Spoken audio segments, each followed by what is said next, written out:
Report evening show പ്രതിദിന വാർത്താ പരിപാടിയിലേക്ക് എല്ലാ മാന്യ പ്രേക്ഷകർക്കും സ്വാഗതം. പ്രിയപ്പെട്ട പ്രേക്ഷകർ, ഈവനിംഗ് ഷോയിൽ അതാത് ദിവസങ്ങളിലെ പ്രധാനപ്പെട്ട വാർത്തകൾ അതിഥികളുമായി നമ്മളും പരസ്പരം സംവദിക്കുന്നൊരു പരിപാടിയാണ്. നികേഷ് കുമാർ.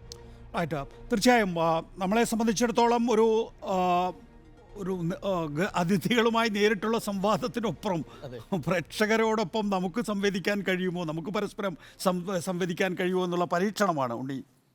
നിശ്ചയമായും. കാരണം ചില വാർത്ത എന്ന് പറയുന്നത് വാർത്ത മാത്രമല്ലല്ലോ, ആ വാർത്തയുണ്ടാക്കുന്ന എന്തൊക്കെ പ്രത്യാഘാതങ്ങളുണ്ട്, ഒരു വാർത്ത ഏതൊക്കെ രീതിയിൽ വികസിച്ചു വരും, ഇങ്ങനെയുള്ള കാര്യങ്ങളെല്ലാം നല്ല രീതിയിൽ വിശകലനം ചെയ്യാൻ കഴിയുകയാണെങ്കിൽ അത് കുറച്ചുകൂടി പ്രേക്ഷകർക്ക് കമ്മ്യൂണിക്കേറ്റിംഗ് ആയിരിക്കും, കുറച്ചുകൂടി ഫലപ്രദമായിരിക്കുമെന്ന് നമ്മൾ കരുതുന്നു.